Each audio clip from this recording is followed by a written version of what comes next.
Good morning बच्चों। अब हम हमारा इसका कोर्स पूरा हो गया है, जो PT2 में जो आने वाला है। अब हम केवल रिवीजन कराएंगे, है ना। तो सुनहरी धूप में आप लोगों का केवल 9 और 10 पाठ आएगा। है, आपका कोर्स कम कर दिया क्योंकि पढ़ाई कम हो पा रही है आप लोगों की ना, इसलिए 9 और 10 पाठ आएगा, केवल 11-12 नहीं आएगा। ठीक है, तो आप लोगों को 9 और 10 पाठ में से केवल पढ़ाई करना है। एक तो 9 पाठ है गांधी जी वाला, और 10 पाठ है वो वाला, ये बापू का पत्र है। पाठ 9 में से आएगा बापू का पत्र में। क्या करना है इसमें आपको? केवल शब्दार्थ लर्न करने हैं, है ना। शब्दार्थ याद कर लीजिए, शब्दार्थ पूरे पूरे याद कर। आप केवल 2 ही पाठ रह गए तो पढ़ाई भी कम हो गई आपको, है ना। तो आपको तैयारी 2 पाठ की अच्छी तरह से कर लेना है। ठीक है, ये हो गया। उसके बाद ये मौखिक क्वेश्चन आंसर, मौखिक और लिखित और ज़्यादा शब्दों वाले तीनों क्वेश्चन आंसर करने हैं। गांधी जी को क्या मालूम है? गांधी जी को मालूम है कि उनके लिए जेल में एक पत्र आता है, महीने में एक बार एक पत्र आता है, ये मालूम है ना गांधी जी को। निश्चित आयु तक क्या शोभा देता है? इन सब के उत्तर लिखा है। मुझे मालूम है कि तुम्हारे कुछ, गांधी जी को मालूम है, अपने बेटे को उन्होंने पत्र लिखा है। तो उन्होंने लिखा है कि मुझे मालूम है कि तुम्हारे कुछ पत्र जेल में मेरे लिए आए हैं। गांधी जी को क्या मालूम है? कि उनके बेटे के पत्र आए हैं उनके लिए। उसके बाद दूसरा प्रश्न है कि निश्चित आयु तक क्या शोभा देता है? कि निश्चित आयु तक आमोद प्रमोद, मतलब हंसी मजाक, ये सब एक निश्चित आयु तक की शोभा देते हैं। छोटी उम्र थोड़े जब समझदार हो जाते हैं तब फिर ये शोभा नहीं देते हैं। क्या करना अधिक सुखद है? अपने काम खुद करना अधिक सुखद है ना। अपने कार्य खुद करना अब अधिक सुखद है। दूसरों से करवाने की अपेक्षा अपने काम खुद करना अधिक सुखद है। इसका उत्तर कहाँ लिखा है?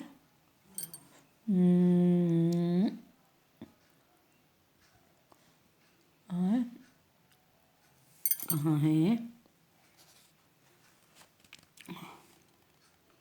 वो? ये अपने काम खुद करना अधिक सुखद है। देखते हैं कहीं मिलता है तो आपको लिखाया तो है इनके उत्तर हमने, तो वही लिखना है कि अपने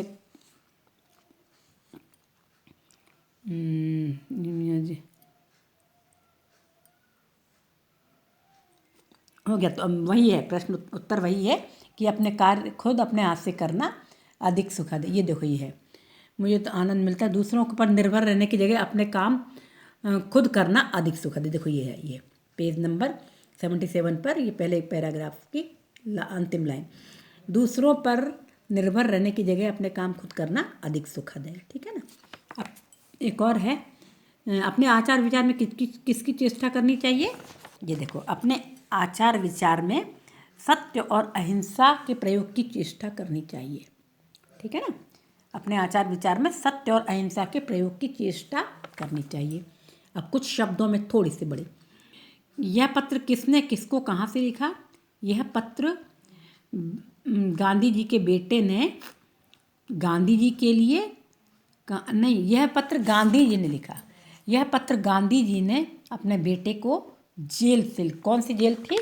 प्रेटोरिया जेल से लिखा। ये देखो, यह पत्र गांधी जी ने अपने बेटे को प्रेटोरिया जेल से लिखा। गांधी जी को हर महीने कितने पत्र लिखने का अधिकार मिला?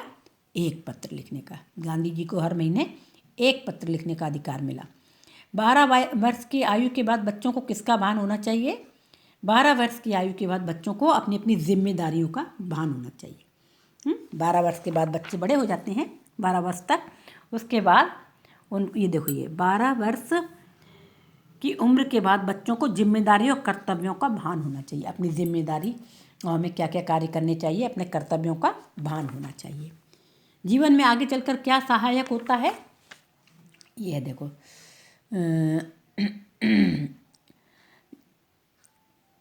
प्रयत्नपूर्वक एक निश्चित समय पर ही प्रार्थना करनी चाहिए।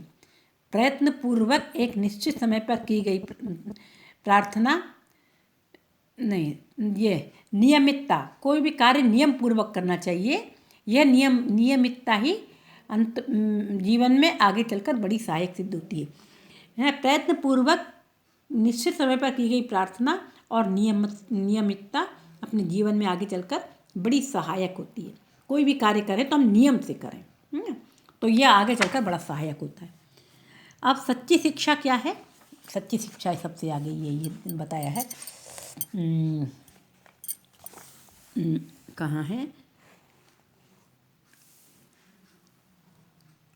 सच्ची शिक्षा तो चरित्र निर्माण और कर्तव्य का बोध है।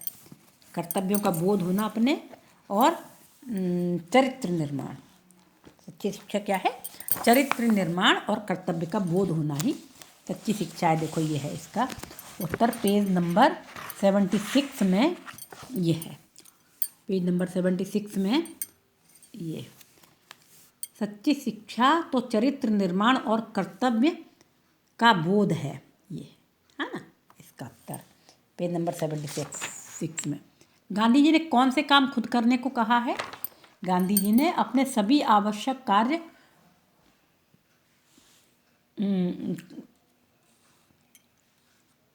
कहा है, अपने काम सभी आवश्यक कार्य अपने से करना। गांधी जी ने कौन से कार्य कहाँ है इसमें? गांधी जी ने कौन से काम खुद करने को कहा है?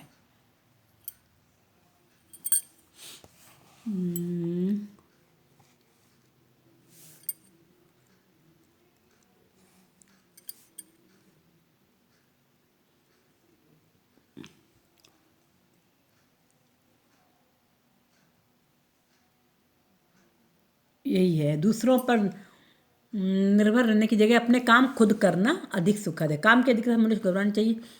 ये शांत मन से विचारपूर्वक तुमने सभी सद्गुण पर नहीं अपने आवश्यक कार्य, सभी अपने आवश्यक कार्य खुद करने को कहा है। गांधी जी के अनुसार कौन सी बातें उनके बेटे के लिए उपयोगी प्रमाणित होंगी? ये कहाँ है?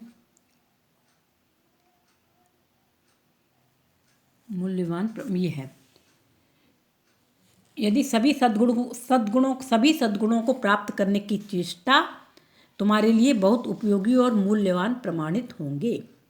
सभी सद्गुणों को प्राप्त करने की चेष्टा तुम्हारे लिए बहुत उपयोगी और मूल्यवान प्रमाणित होंगे, ये है। और अंतिम है, प्रार्थना के बारे में गांधी जी ने क्या कहा है? प्रयत्नपूर्वक एक निश्चित समय पर ही प्रार्थना करनी चाहिए।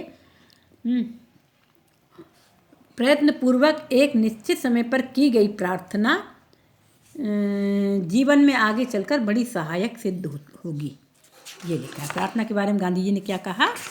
प्रयत्नपूर्वक, यहाँ से लिखेंगे, प्रयत्नपूर्वक एक निश्चित समय पर की गई प्रार्थना जीवन में आगे चलकर बड़ी सहायक सिद्ध होगी, यहाँ तक लिखना है, ठीक है। ये प्रश्नोत्तर इसके हो गए, शब्दार्थ पूरे याद कर लीजिएगा। और ये खाली स्थान और उत्तर ये नहीं।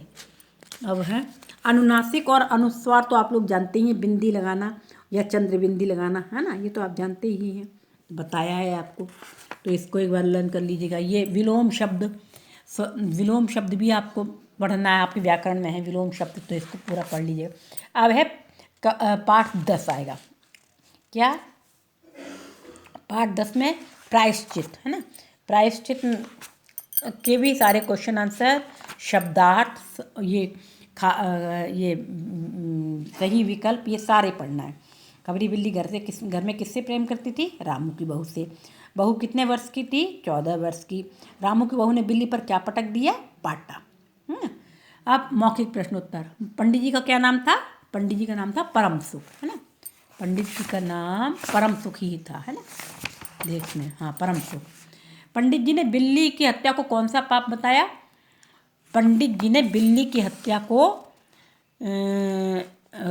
घोर कुंभी पाक नरक का पाप बताया। कौन सा?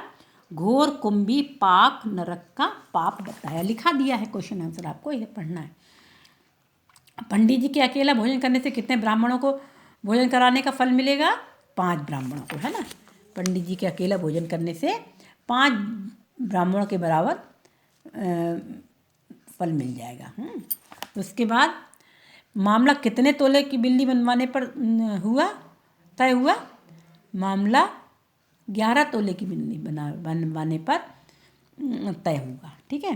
रामू की बहू ने खीर कैसे बनाई? ये है देखो, खीर औटाई उसने दूध में ये देखो, रामू की बहू ने रामू के लिए खीर बनाई। पिस्ता, बादाम, मखाने। एक दिन रामू की बहू ने रामू के लिए खीर बनाई।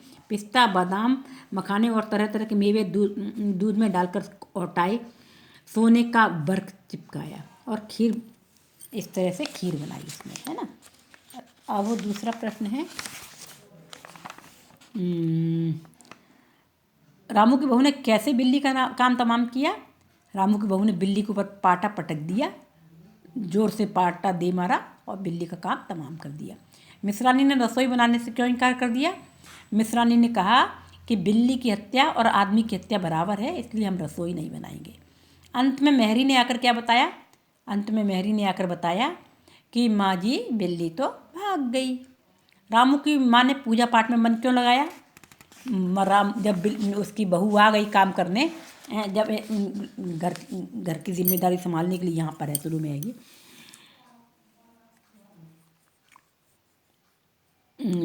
घर की सारी जिम्मेदारी बहू ने, रामू की बहू घर में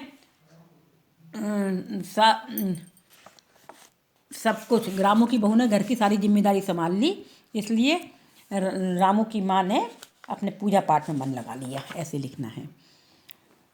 और अब है, पंडित परम सुख ने पंडिताइन से क्या कहा? पंडित परम सुख ने पंडिताइन से कहा कि आज भोजन मत बनाना। कहाँ देखो, लाला कौन सा है, कहाँ पर है, यहाँ। पंडित परम सुख ने पंडिताइन से मुस्कुराते हुए बोले कि लाला घासीराम के पतों ने बिल्ली मार डाली है, प्रायश्चित होगा।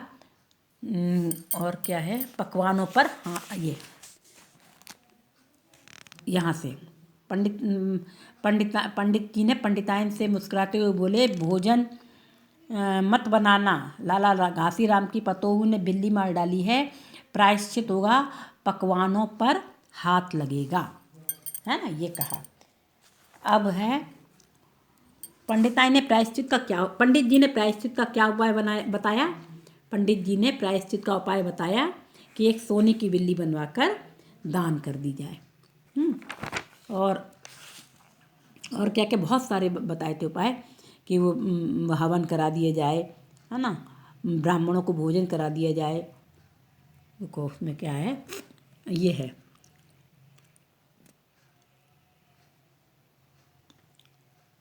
बिल्ली कितने तुल में ये है, हाँ वही है कि एक सोने की बिल्ली बनवाकर दान कर दी जाए तो प्रायश्चित हो जाएगा। पंडित जी ने पूजा का क्या क्या सामान बताया? ये इतना सारा सामान बताया था, देखो ये पंडित जी ने पूजा का सामान बताया, कहाँ है ये, अरे कम से कम में हम सामान में पूजा कर देंगे। कम से कम पूजा का सामान क्या था? 10 मन गेहूँ। पंडित जी ने पूजा करने के लिए 10 मन गेहूँ, 1 मन चावल, 1 मन दाल, मन भर तिल, 5 मन जौ, 5 मन चना, 4 पसेरी घी और मन भर नमक भी लगेगा। ये पूजा का सामान बताया पंडित जी ने इतना सारा। ठीक है, पेज नंबर 86 में, तो ये आपको पढ़ लेना है। हमें अंधविश्वास क्यों नहीं करना चाहिए? अंधविश्वास इसलिए नहीं करना चाहिए, अंधविश्वास के नाम पर अंधविश्वास करने से भोली भाली जनता को मूर्ख बनाया जाता है, बेवकूफ़ बनाया जाता है, इसलिए हमें अंधविश्वास नहीं करना चाहिए। हैं, ठगा जाता है, पंडितों मौलवियों द्वारा ठगा जाता है, इसलिए हमें अंधविश्वास नहीं करना चाहिए। ठीक है, अब है सही शब्द युग्म, ये पढ़ लेना है ज़रूर। पूजा फूल होता है कि पूजा पाठ होता है कि पूजा इच्छा होती है? पूजा पाठ बोलते हैं, सब लोग मिला है जनरली बोलते हैं पूजा पाठ करने जा रहे हैं। पूजा पाठ में रामू की माँ ने मन लगा लिया। और दूध मेवा होता है, घी रोटी है होता है कि घी दूध होता है? घी दूध होता है, घी दूध बोलते हैं। छोटा बड़ा, छोटा रास्ता, छोटा सुंदर, छोटा बड़ा है ये जो अक्सर लोग बोलते रहते हैं ना। पोथी पंडित, पोथी पृष्ठ, पोथी पत्रा, तो पोथी पत्रा इसको आप लोग ध्यान से पढ़ लेंगे, है ना, हो सकता है परीक्षा में आ जाइए। ठीक है, तो ये हो गया आपका। अब ये लिंग बदलना, और ये लिंग तो बदलना आता ही है आप लोगों को ना। पंडित का पंडिताइन, पति का पत्नी, नौकर का नौकरानी, माँ का पिता, बिल्ली का बिल्ला, स्त्री का पुरुष, बालिका का बालक, सास का ससुर, है ना। तो ये आपका इसमें आएगा, क्या बोलते हैं, ये सुनहरी धूप में आपका पाठ का 9 और 10 पाठ आएगा केवल। और व्याकरण में 16 पाठ से आएगा विराम चिन्ह से। तो विराम चिन्ह आपको बताए हैं। पाठ 16 देखते हैं।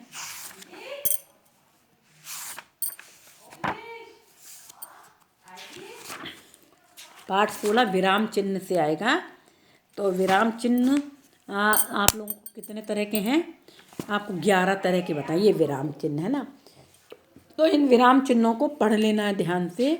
और ये देखो विराम चिन्ह कौन कौन से हैं? पूर्ण विराम, अर्ध विराम, अल्प विराम, प्रश्नवाचक, विस्मयादिबोधक, योजक चिन्ह, निर्देशक चिन्ह, उद्धरण या अवतरण चिन्ह, कोष्टक चिन्ह और लाघव चिन्ह। ठीक है, आपके ये विराम चिन्ह 10 तरह के हैं। तो इनको ध्यान से पढ़ लेना और इनको पहचानना भी आना चाहिए आपको, है ना। तो ये विराम चिन्ह है। उसके बाद इनसे विराम चिन्ह में आपको ये पहचानना है, वाक्य नहीं, विराम चिन्ह ये प्रश्न उत्तर तो नहीं आएंगे। इनमें उपयुक्त विराम चिन्ह लगाना। दिव्या, मोहिनी, सात्विक और राजीव घूमने गए। तो कौन कौन से चिन्ह लगेंगे इसमें? कॉमा मतलब अल्प विराम और पूर्ण विराम। छी यह सब कहते हो तुम्हें शर्म आनी चाहिए। पूर्ण विराम तो लगेगा ही अंत में। छी एक विस्मयादिबोधक आएगा। उस मेले में असंख्य स्त्री पुरुष, नर नारी, बाल वृद्ध और अमीर गरीब। इसमें इनके बीच में क्या आएगा? स्त्री पुरुष, नर नारी, इनके बीच में योजक चिन्ह आएगा। डैश जो बोलते हैं इसको, ये योजक चिन्ह आएगा, ये है ना। और उसके बाद है इस सुभाष चंद्र बोस ने कहा तुम मुझे खून दो मैं तुम्हें आज़ादी दूंगा। ये है उद्धरण चिन्ह, ये है ना। देखो ये उनने कहा, कृष्ण ने कहा, तो ये उद्धरण चिन्ह या अवतरण चिन्ह बोलते हैं। ये ऐसा लगता है, ऐसा ये ऐसे और ऐसे।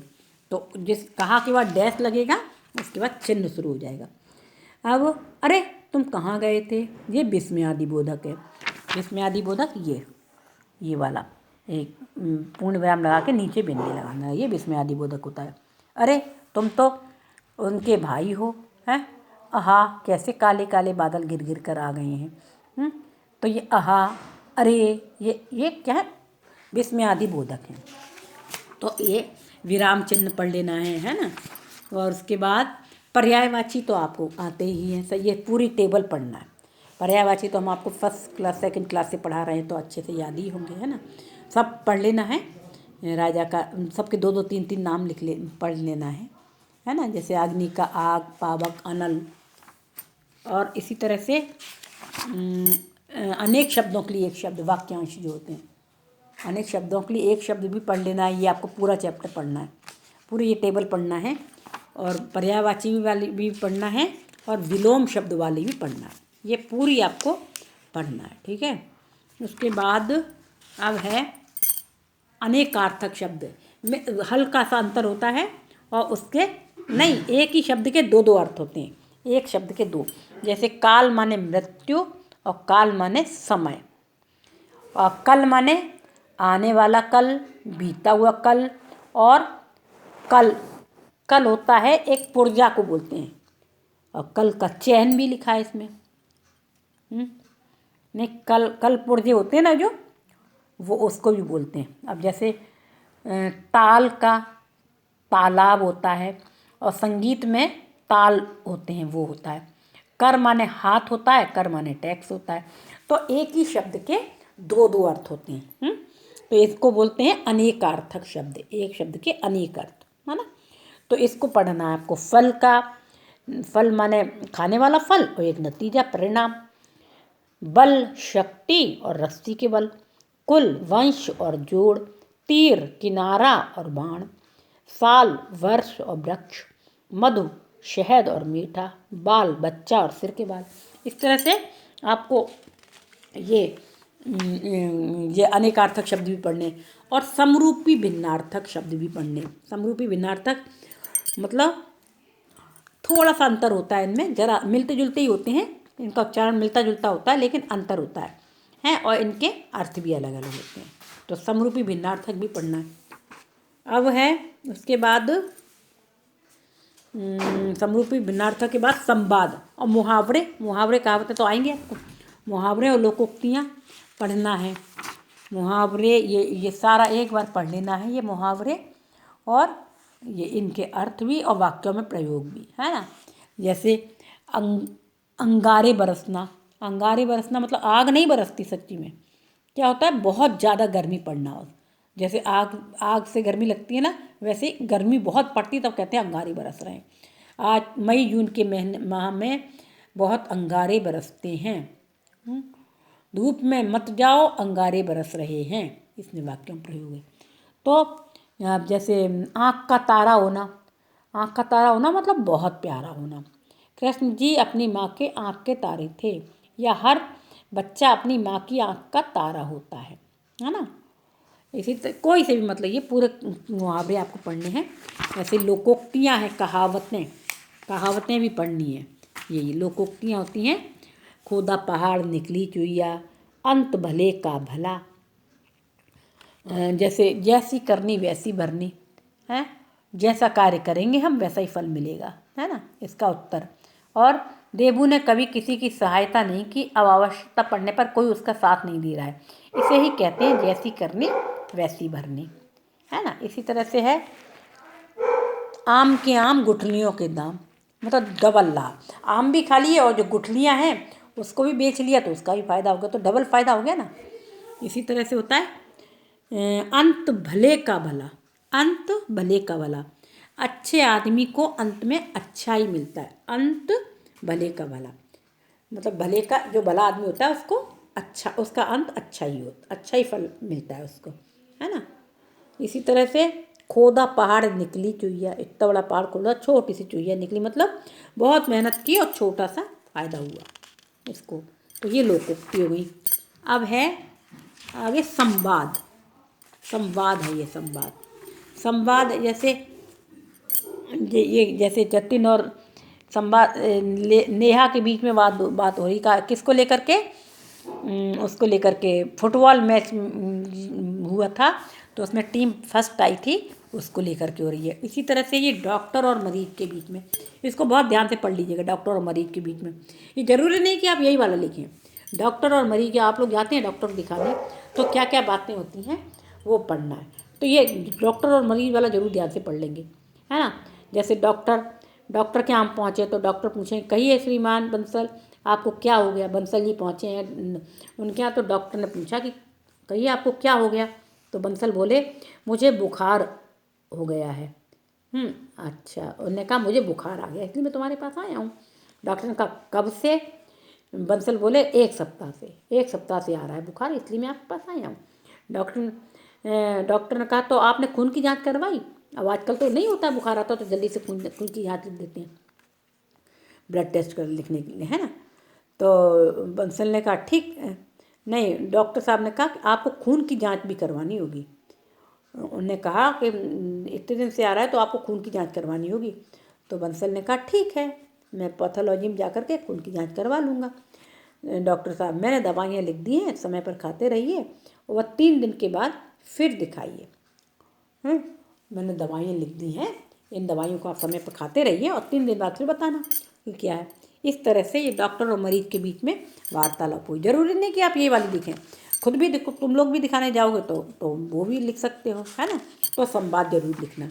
और एक पत्र लेखन, पत्र भी आ सकता है ना। पत्र कौन सा आ पत्र तो हमने आपको बताए हैं। जुर्माना माफ़ी हेतु पत्र है एक, और वो है कौन सा पत्र है, जुर्माना माफ़ी हेतु पत्र लिखाया था। एक वो अपने मित्र को उसमें बुलाने के लिए, नहीं, अपने मित्र को छुट्टियों में बुलाने के लिए भी पत्र एक बताया था।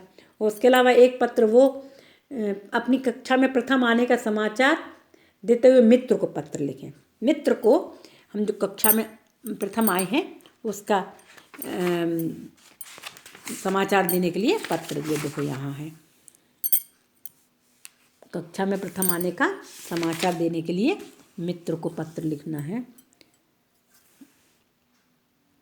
लिखना एक जैसा ही है ना। प्रिय मित्र जैसे पत्र लिखते हैं मित्र को, कहाँ है,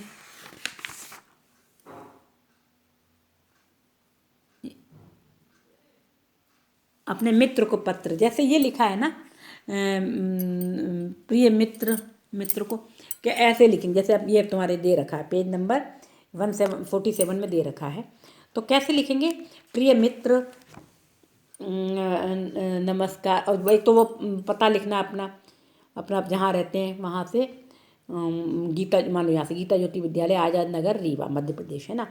फिर लिखेंगे प्रिय मित्र, जो भी तुम्हारे मित्र का नाम हो, अजय विजय जो भी कुछ है ना, प्रिय मित्र अजय। आपको ये जानकर प्रसन्नता होगी कि मैं हर वर्ष की बात ही इस बार भी अपनी कक्षा में प्रथम स्थान प्राप्त किया है।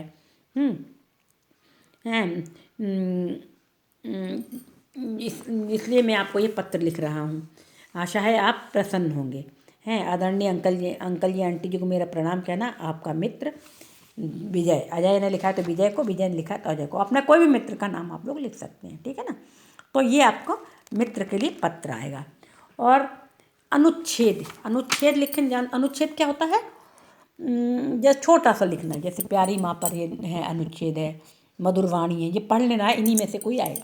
मधुरवाणी या मेरी प्यारी माँ के बारे में लिखना है ना, कम उसका छोटा रूप होता है, निबंध का छोटा रूप होता है। मधुरवाणी पर, हमारी वाणी इतनी शक्ति है कि हम किसी को भी अपना बना सकते हैं और किसी को भी अपने से दूर भी कर सकते हैं, है ना। इसलिए ये मधुरवाणी वाला अनुच्छेद पढ़ लेंगे। मेरी माँ पर तो आप लिख ही सकते हैं। प्रातःकालीन सैर, जो सुबह घूमने जाते हैं, उसमें भी उसके भी फ़ायदे वो लिख सकते हैं ना। सैर तो करने जाते ही होगे ना आजकल, आप लोग स्कूल नहीं जाते हैं तो ये तीनों चारों आप ये अनुच्छेद पढ़ लेंगे तो ये आपके आएगा। ओके, ठीक, बस आपको इतना ही आएगा है, ये करना है। निबंध इसमें नहीं आएगा। तो प्रार्थना पत्र नहीं, पत्र आएगा, प्रार्थना पत्र नहीं, पत्र, अनुच्छेद और अपठित तो आएगा ही। अपठित गद्यांश पद्यांश तो आपको सिखा दिया है ना, तो अपठित गद्यांश पद्यांश भी आप लोग तैयार कर लें, है ना।